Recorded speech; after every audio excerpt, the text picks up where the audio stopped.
Assalamualaikum warahmatullahi wabarakatuh. Jumpa lagi teman. Jangan bosan-bosan ya.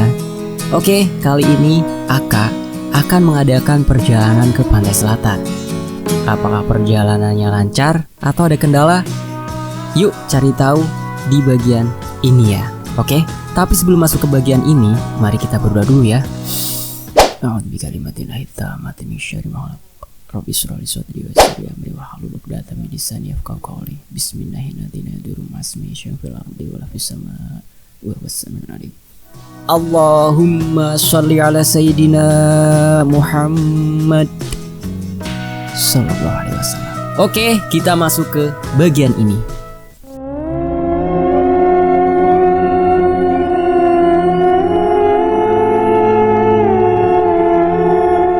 Mungkin nanti pulang kuliah, aku langsung ke kantor distro.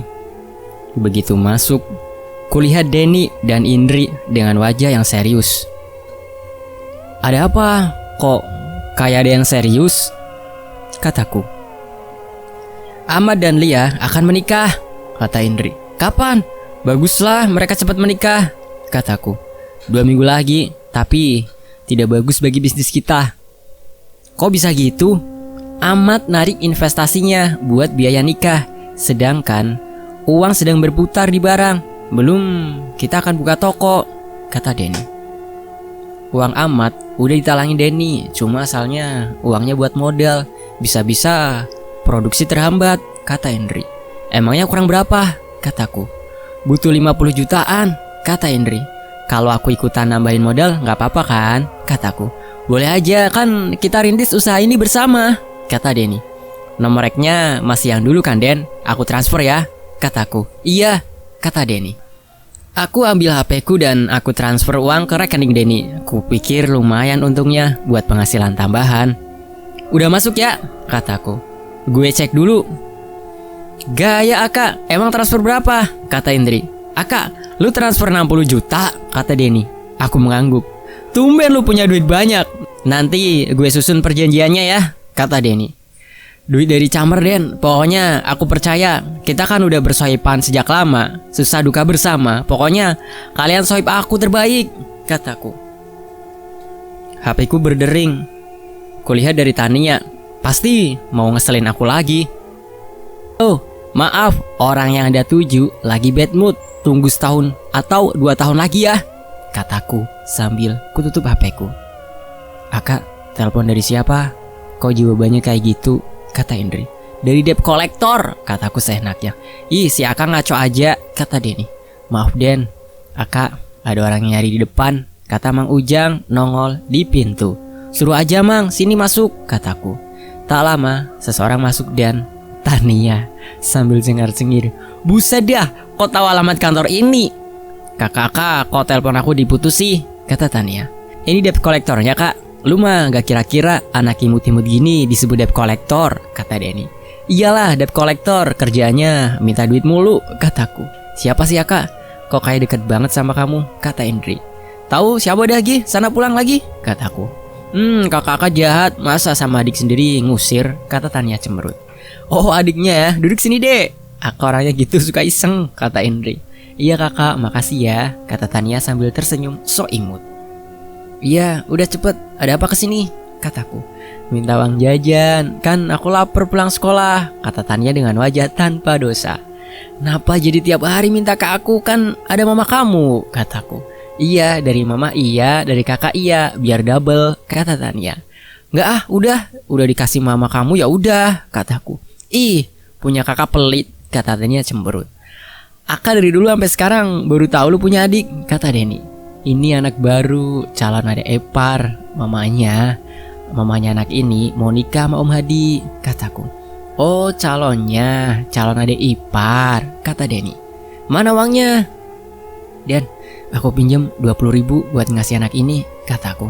Gak mau ah, ingin yang dalam dompet ah, kata Tania. Gak bisa, ya ntar pas aku buka dompet kamu nyopet yang paling gede, kataku. Gak cukup 20.000 buat beli apa, kata Tania. Beli kerupuk biar banyak, kataku. Ih kok kerupuk sih, kata Tania. Denny dan Indri tertawa melihat aku dan Tania. Berdering, SMS masuk. Joko, Erni dan Intan. mau datang ke kantor hendak memesan barang. Dek, mau nggak kakak kenalin sama teman kakak yang ganteng? Kataku. Yang bener kak, kataku. Asli, nggak pakai formalin. Gak lama datang Joko, Erni, dan Intan. Kak, mana yang katanya ganteng? Kata Tania. Lah, ini yang baru datang, kataku. Ah, kakak udah minum obat belum? Kata Tania. Ngapain minum obat sakit? Ngapain minum obat? Sakit juga enggak, kataku. Yang gini sebut ganteng, kakak sakit ya? Kata Tania. Joko, masa nih anak gak percaya kamu ganteng, kataku. Kenalin, Joko, cowok terganteng sekampus, kata Joko. Dan Tania hanya melongo. Tutup mulutmu, nanti lar masuk loh Tania, kataku. Duh, aneh aja ternyata, standar ganteng udah hancur di kampus kakak, kata Tania. Kak, ini siapa sih? Kok tengilnya mirip-mirip elu? Enak aja orang cantik gini dibilang tengil, biarlah dibilang tengil sama orang aneh-aneh, kata Tania. Tuh Joko nambah yang bilang lu aneh, celetuk Erni. Ih, ini anak siapa sih? Ngeselin nih. Joko, kamu mau gak masuk TV dan tenar? Maulah. Kita mutilasi anak tengil dan nyebelin ini, kan nanti ada berita 2 cowok ganteng mutilasi anak tengil dan ngeselin, kataku. Bener, kata Joko.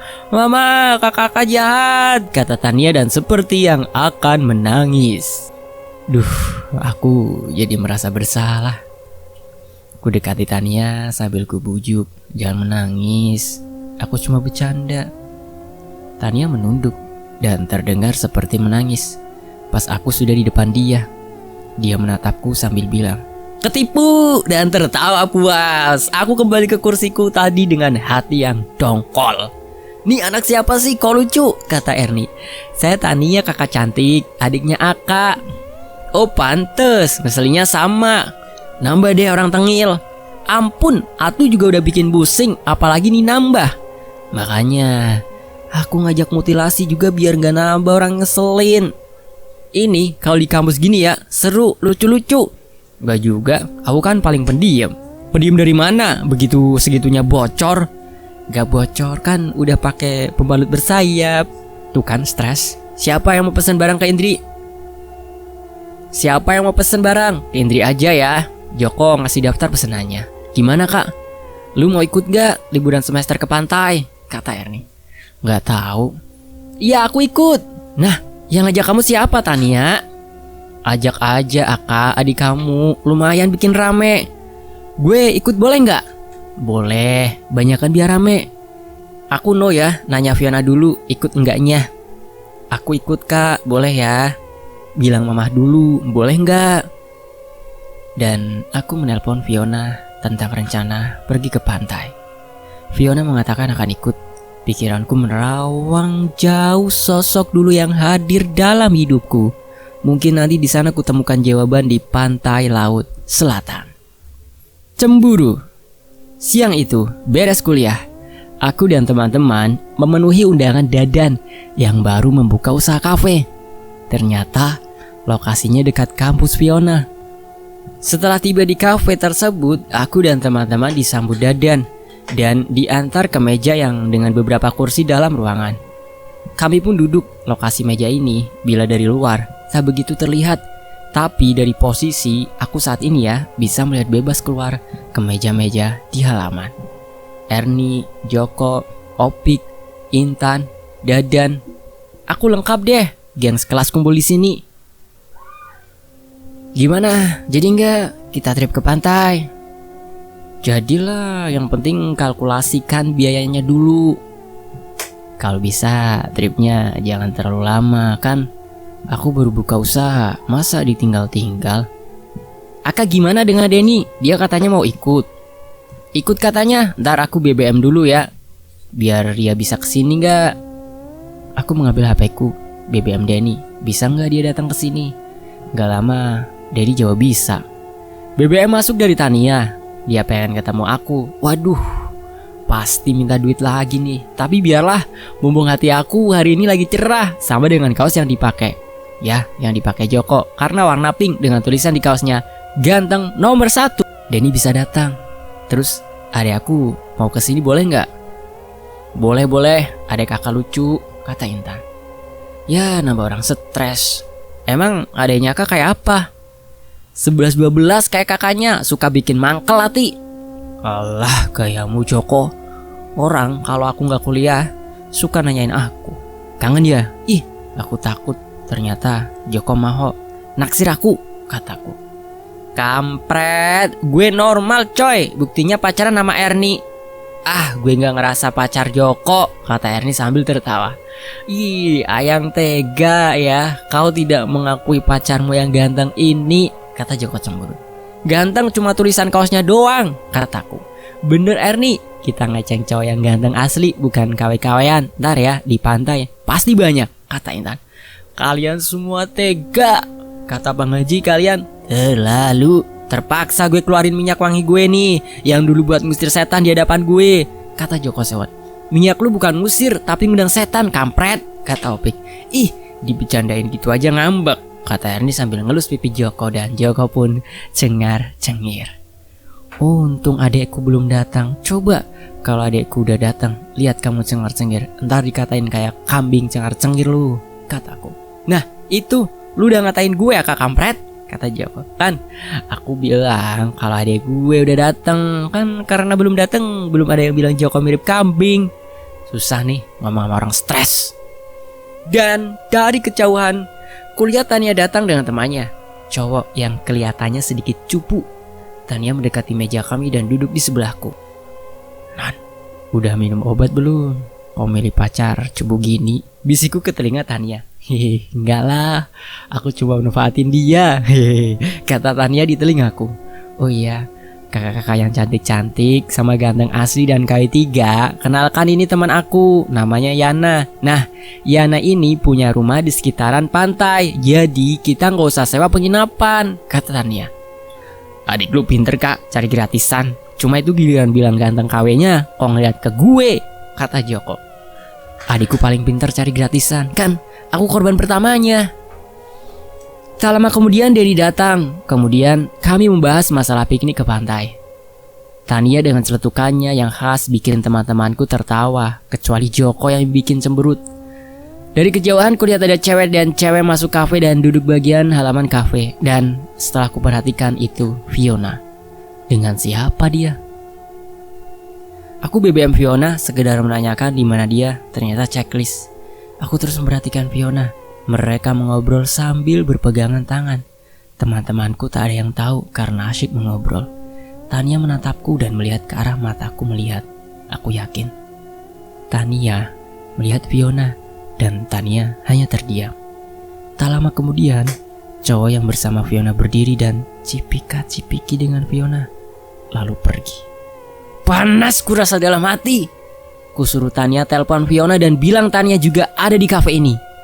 Tania menelpon dan Fiona mengangkat. Mereka berbicara sebentar, kemudian Fiona melangkah ke dalam ruangan. Kulihat Fiona seperti terkejut melihatku. Tania bergeser duduknya dariku dan Fiona duduk di sampingku. Kulihat tangannya, dia tak memakai cincin tunangan. Hatiku bergemuruh bagai hujan badai dengan kilat menyambar. Fiona menyapaku dan aku menjawab ala kadarnya. Fiona kemudian ngobrol dengan teman-temanku dan aku hanya terdiam. Kulihat Tania menatapku beberapa kali. HP-ku berdering. Ibu menelpon dan ku angkat. Ibu memintaku pulang, ada perlu penting. Sorry teman-teman, ibuku telepon, ada perlu penting nih, aku pergi dulu. Fiona, aku pulang dulu, kataku. Oke Kak, sampai ketemu besok di kampus ya, kata anak-anak. Tania sini, kataku. Tania menghampiriku. Dek, nih, uang buat jajan sama bayar makanan dan minuman ya, kataku sambil memberi beberapa lembar uang 100 ribuan. Kakak yang sabar ya, kata Tania. Kakak pulang dulu, salam ya buat tante, kataku. Iya Kak, hati-hati di jalan, kata Tania. Aku menuju ke parkiran, naik ke motorku dan menuju rumah. Singkat cerita, aku sampai di rumah. Ada ibu dan Teh Ida. Setelah menyimpan tas, ibu mengajak bicara. Ibu bermaksud menjual rumah. Ibu akan pindah ke kota lain, menemani Teh Ida yang pindah mengikuti Mas Indra yang ditugaskan ke kota lain. Ibu bermaksud membeli rumah di kota itu karena ingin dekat dengan Teh Ida dan adik-adik ibu yang tinggal di kota itu. Aku setuju Kasihan sih ibu, bila di sini teh Ida pindah dan aku jarang pulang.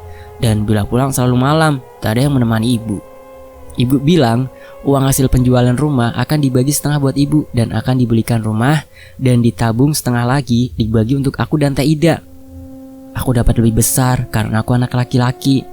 Aku menolaknya, tapi ibu dan teh Ida memaksa dan menasihati agar aku pandai-pandai mengelola uang untuk masa depan. Terpaksa aku kini harus mencari kosan. Oleh pembeli rumah diberi waktu sebulan dari tanggal pembayaran untuk melakukan pindahan. Walau rasa dalam hati ini sedang gundah gulana, aku mesti mencari kosan. Cemburu part 2. Hari ini aku lesu banget. Kuliah lesu, sampai di kantor lesu. Semangatku hilang.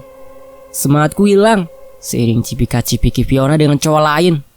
Setahun lebih pacaran gak pernah tuh dicipika-cipiki. Paling dicup doang pipiku sama Fiona. Giliran mau balas keburu datang pengacau Tania. Aku juga manusia punya rasa cemburu. Padahal selama ini aku jadi cowok setia. Bukan setiap tikungan ada ya. Apa mesti jadi cowok brengsek, playboy, apa bener gitu? Kata salah satu agan di Kaskus yang gak suka punya pacar cantik. Soalnya walau udah tahu punya pacar, pasti masih banyak yang godain. Apa mesti pilih pacar yang jelek? Aku gak mau seperti Ernie yang pernah curhat gak enak punya pacar jelek tapi ngaku sok ganteng seperti Joko. Pernah aku tanyakan pada Ernie, kenapa masih bertahan dengan Joko? Jawabnya, Joko itu seperti pangeran kodok yang suatu saat akan berubah ketika dicium putri dengan tulus hati. Sebenarnya yang stres itu siapa? Kok suka bilang ke aku stres? Padahal mereka juga kelakuannya kadang mirip orang stres. Tapi kenapa? Kembali aku yang disalahkan menyebarkan virus stres di antara temanku. Udah tahu aku penyebar virus stres, kok masih aja dicariin? Kalau nggak hadir di kuliah, pasti mereka BBM, SMS, nge-tweet. Padahal aku nggak punya Twitter, pakai hashtag segala dicari orang tengil hilang. Aduh, ternyata aku stres ya. Kenapa dari mikirin Fiona jadi nyambung ke teman-teman aku? Mungkin bener kata Mas Slamet, tukang mie ayam langgananku. Di dunia gak ada cinta sejati. Tetap aja harta, tahta, dan kasta pengaruh. Pas ku tanya, apa Mas Slamet tahu apa itu kasta? Dia jawab gak tahu. Dia tahu dari temennya di kampung. Yang kata Mas Slamet di ibu kota provinsi Jawa Tengah tuh Semarang, bukan Tegal ya. Kataku daripada aku nanya jauh-jauh ke Tegal, aku mending nanya Mbak Google yang serba tahu. Alhasil Mas Slamet minta diantar ke Mbak Google yang disangkanya paranormal canggih untuk minta dagangannya laris. Kataku nih, mau laris, bagikan aja gratis, pasti laris manis. Jawab Mas Slamet dia mau bagikan dagangannya gratis, asal bisa jadian dengan Cemumun yang Bahenol Demplon. Akak, suara itu membuyarkan lamunanku tentang Cemumun yang Bahenol Demplon. Ngelamunin apa sih kok serius gitu? Kata Indri. Ngelamunin kapan aku bisa seperti kamu dan Denny pacaran langgeng? Sama aja, aku dan Denny ada pasang surutnya. Ya namanya hubungan. Hubungan apa? Laut kok ada pasang surutnya. Ye, kirain serius malah nyambung ke laut segala, kata Indri sewot. Aku serius tahu. Aku ingin hubungan dengan Fiona langgeng, tapi kayaknya ada perbedaan mendasar.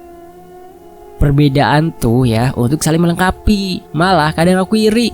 Kamu udah tunangan, ya selangkah lagi merit. Kalian cocok. Kamu ngocil lengil, walau kadang ngeselin. Beda sama Fiona yang lebih keibuan, sabar. Ya kalian saling melengkapi. Kamu tahu kan, aku itu orang gak punya, dari keluarga biasa-biasa. Sedangkan Fiona kaya dan terhormat. Lah, kamu gimana sih? Fiona aja nerima kamu apa adanya. Om Hadi juga begitu ya. Kenapa kamu yang gak pede? Biarin orang ngomong apa. Ya, mereka gak rasain ini. Bisanya ngomong aja, kata Indri. Bener juga kata kamu, Dri. Tapi ada yang salah. Kalian pacaran, orang lain juga ngerasain. Aku ikut ngerasain bahagia. Soib aku bahagia sih. Bahkan Bu Kantin waktu SMA dulu juga ikut ngerasain. Ingat gak?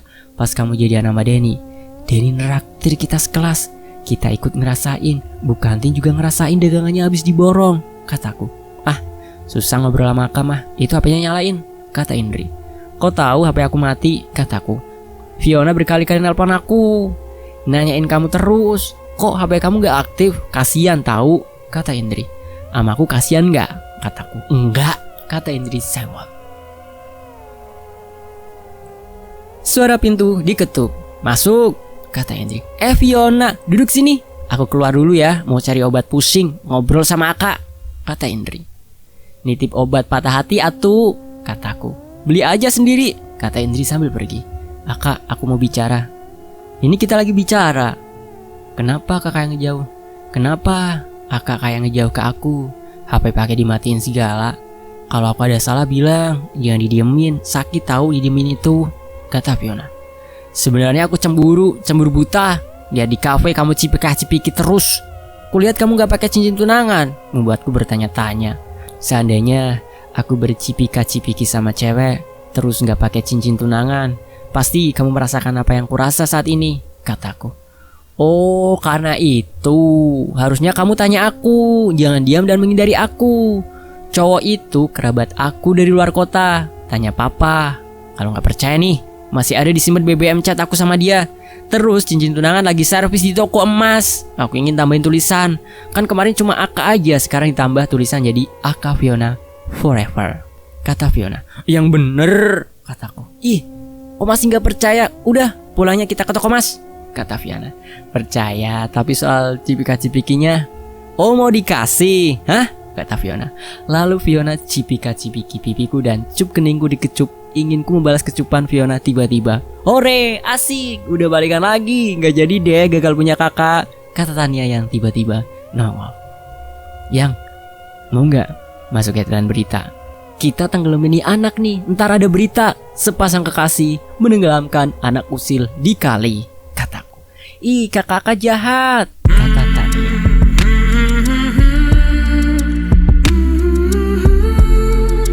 Gimana teman-teman? Perasaan teman-teman pas bagian Aka salah paham tuh. Fiona ketemu sama sepupunya. Nyesek banget ya kalau dia bukan sepupunya Fiona. Ya seperti itulah cinta. Oke, jangan kemana-mana. Admin undur diri dan wassalamualaikum warahmatullahi wabarakatuh. Ikuti kisah selanjutnya di bagian berikutnya. Sampai jumpa.